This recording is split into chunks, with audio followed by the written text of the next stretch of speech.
যুগ ধর্ম কি একটু সহজ করে আমরা বুঝে নিই। যেমন এখন আমরা চাদর, সোয়েটার, মাফলার ব্যবহার করছি কেন? শীতকাল, ওয়েদারটা আছে এমন ঠান্ডা। তো আর একটা মাস পরে গিয়ে চৈত্র মাসে গিয়ে আমরা কিন্তু এগুলো আর ব্যবহার করব না।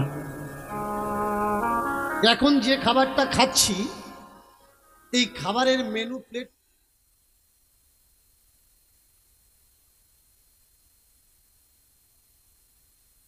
পাল্টায়, খাবারও পাল্টায়, মানুষের ঘরও পাল্টায়। এখন আমরা একটু গরম ঘর খুঁজি, কোন ঘরটায় গরম বেশি? চৈত্র মাসে গিয়ে কি কোনটা খুঁজবো? যে ঘরটায় ঠান্ডা বেশি। মহাপ্রভু এসে বললেন, শোনো, সত্য যুগের যে নিয়ম সেটা সত্য যুগে হয়ে গেছে, ওই নিয়মগুলো ত্রেতা যুগে মানলে চলবে না। ত্রেতা যুগের যে নিয়ম সেটা ত্রেতা যুগে হয়ে গেছে, ত্রেতা যুগের নিয়ম দ্বাপর যুগে মানলে চলবে না। আবার দ্বাপর যুগের যে নিয়ম সেটা দ্বাপর যুগেই হয়ে গেছে, ওই নিয়মটা কলৌ যুগে মানলে চলবে না। এটা হচ্ছে যুগ ধর্ম। সত্য যুগে কি ছিল? সত্য যুগে ছিল ধ্যান। এই সত্য যুগে লক্ষ লক্ষ মানুষ ধ্যান করেছে, তপস্যা করেছে, চোখ বন্ধ করেছিল ঈশ্বরকে উপলব্ধি করার জন্য। তাদের আয়ুটাও ছিল অনেক, 1,00,000 বৎসর। আসলো ত্রেতাযুগ, সত্য ধ্যান, ত্রেতায় ইয়াগ যজ্ঞ, 90,000 বৎসর বাদ গেল। কত? 1,00,000 থেকে একটা শূন্য বাদ গেল, আসলো 10,000 বছর মানুষের পরমায়ু। করলো কি?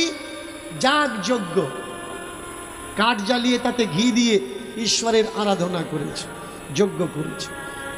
আবার দ্বাপর যুগে এসে একটা শূন্য কমে গেল, 1,000 বছর পরমায়ু। মানুষ পরিচর্যা করেছে, পূজা পাঠ অর্চনা। আবার দ্বাপর যুগ চলে গেল, মানুষের পরমায়ু থেকে একটা শূন্য কমে গেল। এর বেসটা আর একটু বাড়বে, সাউন্ডওয়ালা বেসটা সামান্য একটু বাড়বে। তো এলো কোন যুগ? কলিযুগ। এই কলিযুগের আবার মানুষের একটা শূন্য কমে গেল, 1,000 বছর বয়স থেকে এলো 100 বছর। এই 100 বছরের মানুষগুলো সেই সত্য যুগে চোখ বন্ধ করে যদি বসে থাকে তা সে বাঁচবে কতদিন? তার জ্ঞান কাণ্ড হতে হতে তো 40 বছর পার হয়ে যায়। মহাপ্রভু বললে চলবে না, আয়ুও কম, ব্যবস্থাপনাও কম। এই যুগে না তো যজ্ঞ চলবে, না তো ধ্যান চলবে, না তো পূজা পাঠ চলবে। গরিব দুঃখী কাঙালি তারা কি বলে উঠল মহাপ্রভুকে, ঠাকুর আমরা তাহলে কি করব? আমাদের উপায় কি? যদি আমরা যাগ না করি, যদি আমরা যজ্ঞ না করি, যদি আমরা পূজা অর্চনা না করি। কলিযুগে তাকে পাওয়ার একটাই রাস্তা, সেটা হচ্ছে হরিনাম সংকীর্তন। হরি কীর্তন গুণগানই হলো একমাত্র উপায়। ও ঠাকুর, এই হরি কীর্তন গানটা আমরা কোন জায়গায় গিয়ে করব? মানুষ তো ধ্যান করতে যেত জলে, জঙ্গলে, বনে।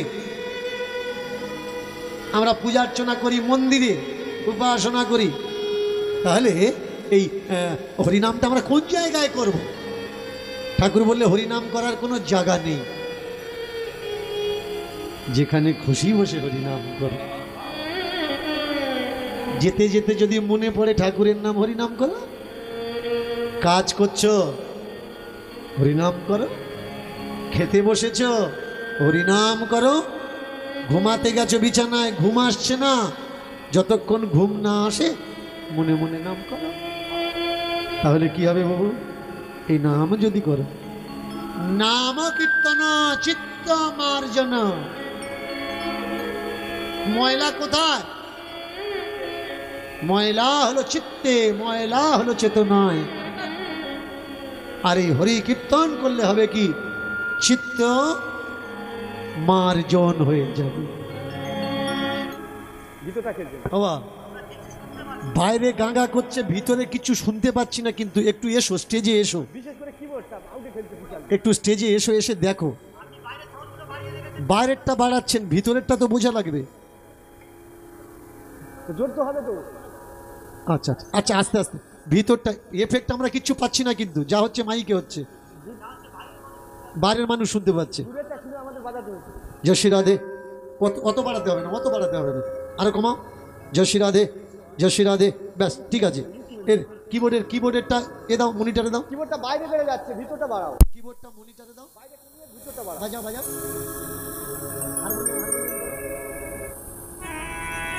এটা মনিটরে দাও, কিবোর্ডটা মনিটর বাড়াও। আর হ্যাঁ, মনিটরটা। ব্যাস ব্যাস ব্যাস ব্যাস ব্যাস। এই তো কত সুন্দর হলো। সকলার সমস্যা। দাও দাও, বেয়ালারটা দাও। হয়েছে এবার? ঠিক আছে তো? একটু লক্ষ্য রাখা লাগবে, খেয়াল রাখা লাগবে। প্রেম সে নিতাই গৌর হরি হরি বল, হরি বল, হরি বল। এবার ভক্তরা ঠাকুরের কাছে বসে ঠাকুরকে বলছে, ও ঠাকুর, এই হরিনামের জন্য কোনো নিয়ম আছে কি?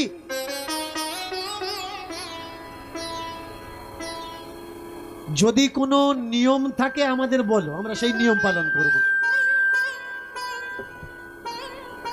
আজকের যারা হরিনামের নিয়ম বানিয়েছে তাদেরকে শোনার দরকার যে সত্যিই কি হরিনামে কোনো নিয়ম আছে। হরিনাম করতে গেলে সকালে, দুপুরে, সন্ধ্যায় কোনো নিয়ম আছে কি? কেউ কেউ বলে হরিনাম করতে গেলে মাছ মাংস খাওয়া চলবে না, পেঁয়াজ রসুন খেলে হবে না, গলায় মালা নিতে হবে, মিথ্যে কথা বললে হবে না। আচ্ছা মেনে চলো, কোনো ব্যক্তি হরিনাম করে, টাকা ধার করে নিয়ে আসছে অনেক দূর থেকে, বাড়ির কারোর অপারেশন হবে বলে। রাস্তায় কোনো দস্যুরা ধরেছে, ধরে তাকে বলছে, এই তোর কাছে কি আছে বের কর। বলুন ও মিথ্যে বলবে না সত্যি বলবে? যে আমার কাছে টাকা পয়সা আছে, না নিয়ে নাও, আমার মেরো না। নাকি মিথ্যা বলবে যে না আমার কাছে কিচ্ছু নেই, আমি নিঃস্ব। পরিস্থিতি অনুপাতে মানুষের ছলনা করতে হবে, মিথ্যা নাই বা বলো। চাতুর্যতা, কলা, বিদ্যা তার জানা লাগবে,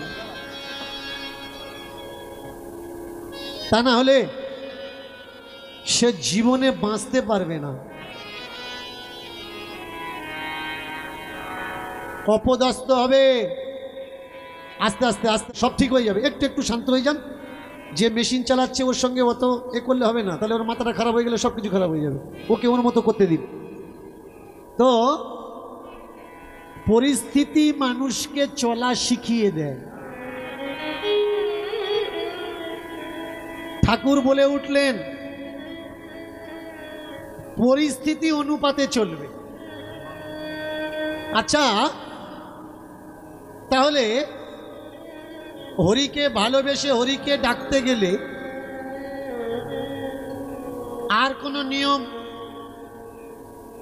তত্ত্ব বললে এটা একটা লীলার মাধ্যমে আমাদের জানার দরকার, তাহলে জানলে সুবিধে হবে, প্রমাণ সাপেক্ষ হবে। আজকের এই হরিবাসরে যে লীলা কীর্তন আমরা আস্বাদন করব সেই লীলার নাম হলো ভক্ত হরিপাল। কে এই ভক্ত হরিপাল? ভক্ত হরিপালের জীবনী শ্রবণ করলেই বোঝা যায় যে হরিকে ভালোবাসতে গেলে, উদ্ধার হতে গেলে, মুক্তি পেতে গেলে কি কি প্রয়োজন, আজকের আমরা লীলার মাধ্যমেই বুঝবো সুষ্ঠুভাবে। এই হরিপাল বাবা প্রচণ্ড ধনী মানুষ, জমিদারিও আছে, টাকা পয়সা সোনা চাঁদি একেবারে সিন্ধুকে ভরা। বাবা যেমন হয়, বাবার কিঞ্চিত গুণ ছেলে মেয়ের ভিতরে থাকলেও থাকবে। সেগরা সোনার থেকে সোনা কেটে নিয়ে সোনাতে যত ভাঁজাল দিক না কেন, 16 আনার ভিতরে যদি 15 আনা ভাঁজাল দেয় তবু 1 আনা সোনা থাকবে। এই হরিপালের বাবার গুণ কিছু হরিপালের ভিতরে এসেছে। হরিপালের বাবা বাড়িতে সাধু সেবা, সজ্জন সেবা প্রায়ই দিতেন। শাস্ত্র কথা, গুরু চর্চা, তপস্যা আদি ধ্যান কীর্তন বাড়িতে প্রায়ই করাতেন। কিন্তু হঠাৎ এলো মহামারী। সেই মহামারীতে হরিপালের বাবা মা দুজন মারা গেল। আর এ জগতে, বাহ বাহ বাহ, খুব সুন্দর সাউন্ড হয়েছে বল। এ জগতে যে একা না হয়েছে সে বুঝবে না যে একা হওয়া কত বড় যন্ত্রণা। কত জ্বালা বুঝে বুঝিবে সে কিসে, আসি বিষে দংশনি যারে, ভ্রমে কি কখন চির সুখী জন, ব্যতীত হৃদয় বুঝিতে কি। এই প্রথম সৌজের ইনকাম কারণে তার নাম হচ্ছে প্রামাণিক। যেদিন আপনি পূজা করবেন আপনার নখ ছানা লাগবে, আপনি যজ্ঞ করছেন নখ ছানা লাগবে, আপনার ছেলের বিয়ে দেবেন, মুখে ভাত দেবেন, নখ ছানা লাগবে। তাহলে আমরা বুঝলাম কোথায় শৌচ মানে ছুঁচু কোথায় থাকে, মানুষের নখে থাকে। তা ও তো ঝাড়া মারলে পড়ে যাবে, চাঁচার কি দরকার, কারো দিয়ে চাঁচার দরকার আছে? দরকার নেই। তবু আমরা জোর করে চাঁচিয়ে, একজনের চলছে তো সংসার, নখ চেঁচে প্রথম শৌচ আমরা দূর করলাম। এইবার দ্বিতীয় শৌচ কি? দ্বিতীয় শৌচ হলো বসার আসন। বসার আসন কি? বসার আসনে আপনি বসে আপনি সোনার আংটি পরে কোনো যজ্ঞে বসতে পারবেন না, রূপোর আংটি পরে কোনো যজ্ঞ বসতে পারবেন না, আপনাকে ঘাসের আংটি পরা লাগবে। যদি কখনো বিয়ের সাধ্যে বসেন দেখবেন ঘাসের আংটি, উলু ব্যানার আংটি করে আপনার কুশাংটি করে আপনার আঙুলে পরিয়ে দেবেন। না, জল না। আচ্ছা, একটু আগে আপনাদের থেকে জেনে নিই, যারা দূর দূর থেকে এসেছেন বা যারা এখানে বসে আছেন, আমি কীর্তন করব না কীর্তনের মাধ্যমে মাঝে মাঝে ঝালিয়ে টালিয়ে দেবো এইরকম? তা নাহলে আমি ঝালাতে থাকবো আর পরে আপনারা বলবেন বাবা বড্ড বেশি দেওয়া হয়ে গেল। ঘাসের আংটি। এবার জল নেবেন, জল নিয়ে প্রথমে মুখে ছিটে দেবেন, দিয়ে বলবেন নমো শ্রী বিষ্ণু, নমো শ্রী বিষ্ণু, নমো শ্রী বিষ্ণু। এটা কি হলো? এটা মুখ শুদ্ধি। আচ্ছা, সৃষ্টির আদিপতিকে বিষ্ণু না কৃষ্ণ? কৃষ্ণ। তাহলে আমরা জল ছিটে দিয়ে নমো শ্রী কৃষ্ণ, নমো শ্রী কৃষ্ণ, নমো শ্রী কৃষ্ণ না বলে নমো শ্রী বিষ্ণু বলবো কেন? এরা কি বলে? যেই কৃষ্ণ সেই বিষ্ণু। কেন না? বিষ্ণু সম্প্রদায় তারও একটা দল আছে, কৃষ্ণ সম্প্রদায় তারও একটা দল আছে, যাতে দুই দল মারপিট না করে তার জন্য বলা হলো যেই কৃষ্ণ সেই বিষ্ণু। তাহলে যেই কৃষ্ণ সেই বিষ্ণুই যদি হয়, আজও পর্যন্ত কৃষ্ণের নামে কটা মন্ত্র আছে পৃথিবীতে, আর বিষ্ণুর নামে কটা মন্ত্র আছে? বিষ্ণুর নামের মন্ত্র এত বেশি কেন আর কৃষ্ণের নামে মন্ত্র নেই কেন? শুধুমাত্র মন্ত্রের পড়তে পড়তে একটাই মন্ত্র, হে কৃষ্ণ করুণা সিন্ধু দীনবন্ধু জগৎপথে গোপেশ গোপিকাকান্ত রাধাকান্ত নমস্তুতে। কৃষ্ণের আর অন্য কোনো মন্ত্র থাকলে দেখাও, বের করো। আর সেই মন্ত্রগুলো অন্য কোনো পূজা অর্চনায় কেন রিপিট হয় না? বিয়ে বাড়ি, শ্রাদ্ধ বাড়ি, হওয়া বাড়ি, মোরা বাড়ি, জন্ম বাড়ি, মুখে ভাতে বাড়ি, কেন সেই মন্ত্রগুলো উচ্চারণ হচ্ছে না? নম শ্রী বিষ্ণু, তোমার মুখ শুদ্ধি হয়ে গেল, ব্রাশ করার দরকার নেই। আমরা তো জানি মুখের ময়লা ব্রাশ করলে শুদ্ধি হয়, জল ছিটে দিলেই আপনার বিষ্ণু বললেই শুদ্ধি হয়ে যাচ্ছে। এবার আপনি অপবিত্র আছেন কি পবিত্র আছেন? মন্ত্র উচ্চারণ করা হচ্ছে, কি জল নাও, নিয়ে জলশুদ্ধি করো, বলো ওম।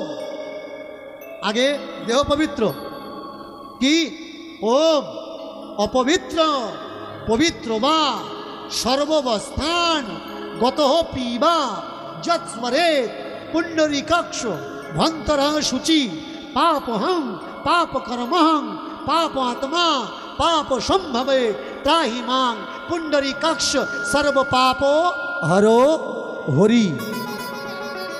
একটু আগে মুখে জল ছড়া দিয়ে কি বললাম? বিষ্ণু। এবার দেহ শুদ্ধি করার পরে আমরা কাকে নাম নিলাম? হরি। বুঝতে পারছেন একটা একটা করে দেবতা কেরম বেড়ে যাচ্ছে? তাহলে কে আসলো? আসলো হরি। বিষ্ণু শুদ্ধি করছে না কিন্তু দেহ, বিষ্ণু জল শুদ্ধি করে ও হাঁটা মেরেছে। এবার দেহ শুদ্ধি কে করবে? হরি করছে। এইবার বলুন, আপনি না হয় মন্ত্র বলে মনে মনে করছেন আপনি শুদ্ধ, কিন্তু আপনার মনের ভিতরে যদি কোনো অপবিত্রতা থাকে, কোনো ময়লা থাকে, কোনো ধূর্ততা থাকে, কোনো ফল থাকে, কোনো চিটিংবাজি থাকে, মন্ত্রে শুদ্ধ হবে কি? মন্ত্রে যদি সত্যি দেহ শুদ্ধি হতো, যে ছেলেটা রাত্রে নিজের বউয়ের কাছে কম আর পরের ঘরে বেশি ঢোকাঢুকি করে, মন্ত্র বলে ওকে শুদ্ধি করে দেওয়া যেত। শুদ্ধি করা যাবে কি? যতক্ষণ তুমি শুদ্ধি না হবে কোনো মন্ত্র তোমাকে শুদ্ধি করতে পারবে না। এরপরে আসে কোনটা? জলশুদ্ধি। জলে হাত দিয়ে বলা লাগে ওম গঙ্গে চ যমুনাশ্চৈব গোদাবরী নর্মদে সিন্ধু কাবেরী জলহস্তানি সন্নিধিং কুরু কুরুক্ষেত্রে গয়া প্রভাস চৈব পুষ্করাণি চ ধর্মাণি তীর্থানি ভবন্তি হো পূজা কালে। যারা বলছে ঠাকুরের নামে দাও, ঠাকুরের নামে দাও, ঠাকুরের নামে দাও, টাকাগুলো ঠাকুর পায় না কারা পায়? কারা পাচ্ছে?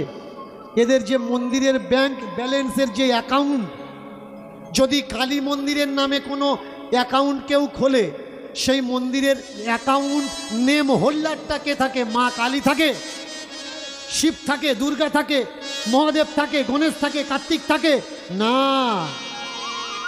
ওই মন্দিরের ক্ষমতা যার হাতে থাকে তার নামে অ্যাকাউন্ট থাকে। তাহলে তোমরা যে বলছো ঠাকুরকে দাও, ঠাকুরকে দাও, আমরা ঠাকুরকে দিচ্ছি নাকি ওই অ্যাকাউন্ট নেম হোল্ডারকে দিচ্ছি? এটা আগে বোঝা লাগবে এরা কারা। সে যুগ থেকে এ যুগ পর্যন্ত ধর্মের নামে আজও পর্যন্ত রক্ত চুষে যাচ্ছে।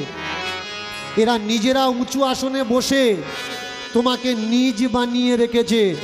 নিয়ম পদ্ধতি, এই ঠাকুর ঘরে উঠতে পারবি না, তোর ছেলে মেয়ের এখন বিয়ে দিতে পারবি না, তোর হাতে আগুন আছে, তোর হাতে অশৌচ আছে। বলুন তো এই শৌচ আর অশৌচ কারা মানে? পৃথিবীর বুকে ভারত আর এই ভারতবর্ষের বুকে কয়েকটা রাজ্যের কিছু মানুষ মানে আগুন আছে বিয়ে দেওয়া যাবে না, আগুন আছে মন্দিরে ওঠা যাবে না।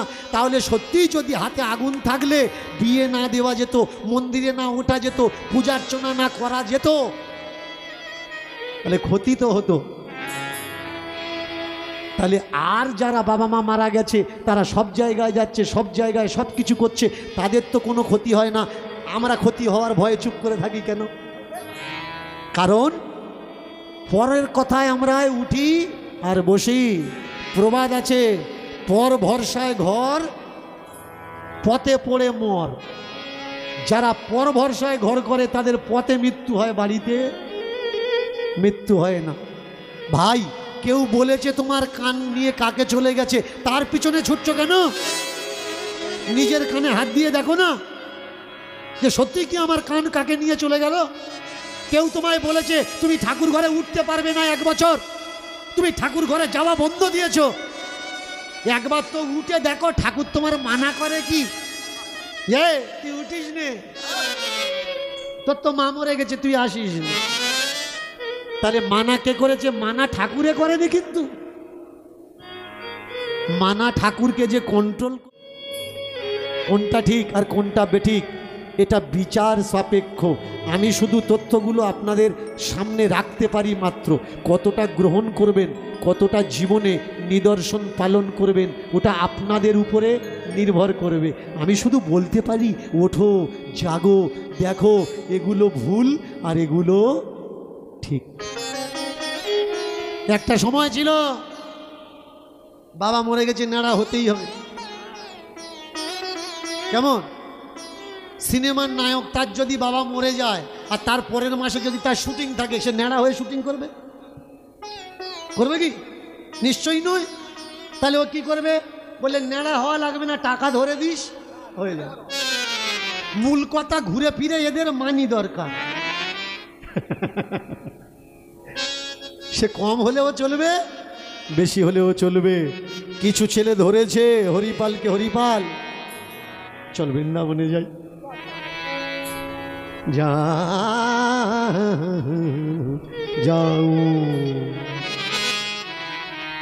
যাও বৃন্দাবন ধাম রে, যাও বৃন্দাবন ধাম রে,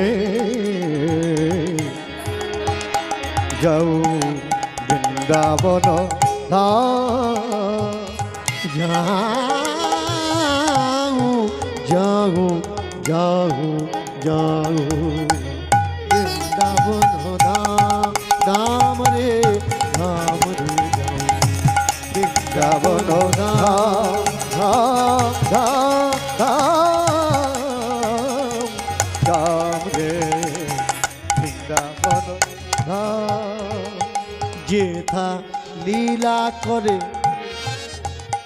যেথা লীলা করে আমার যেথা, যেথা লীলা করে আমার মদন মদন মদন মোহন মোহন ঘন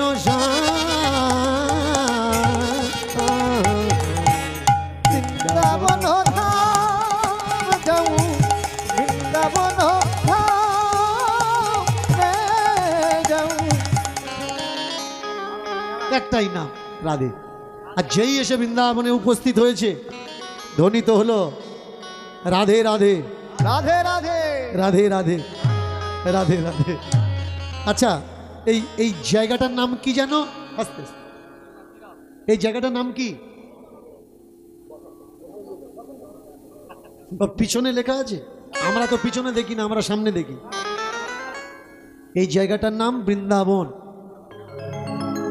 এখনো আপনারা বসন্তপুর থেকে বেরোতে পারেননি, তাহলে আমার সঙ্গে এত দূরের সফর করবেন কি করে?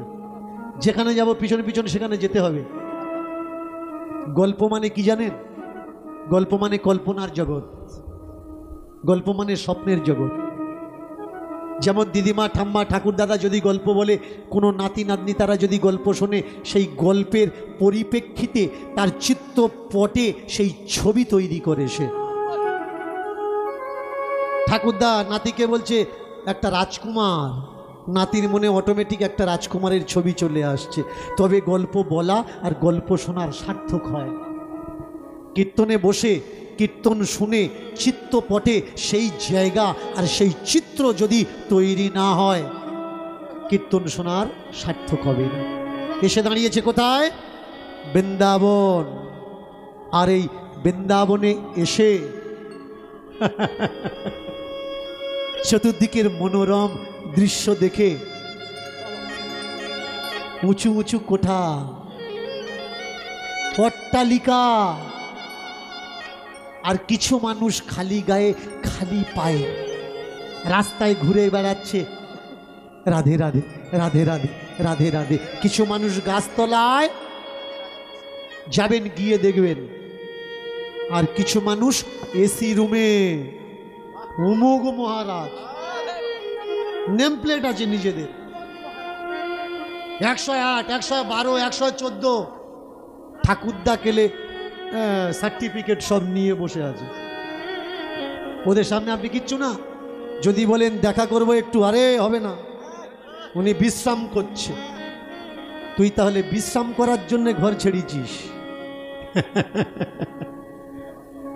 বলো তো দেখি, যারা এখান থেকে সংসার ছেড়ে ঠাকুর ঠাকুর করে পাগল হয়ে চলে গেল, এমন কোন গুরু মহারাজ দেখাতে পারবেন যারা মোবাইল ব্যবহার করে না? এ তো মোবাইল গুরু, এ তো কৃষ্ণ ভক্ত নয়। আর মোবাইল যারা ব্যবহার করে তারা জানে মোবাইলে ভালো জিনিস যেমন আছে, মন্দটাও আছে। তোরা আশ্রমে গিয়েছিস কৃষ্ণ সাধনা করবি বলে, তোদের ব্যাগে মোবাইল কি করছে? সাধু হবি যদি পাত থেকে মাথা পর্যন্ত সাধু হ না, তবে তো বুঝবো তুই বাবাজি। তা না হলে কি করে মানব? জেনে নিন কে বাবাজি। যে অট্টালিকায় বসে আছে ও বাবাজি নয়, ও একজন ফর্জি জোচ্চোর চিটিংবাজ। বাবাজিকে যার কাছে অট্ট আর টালি নেই,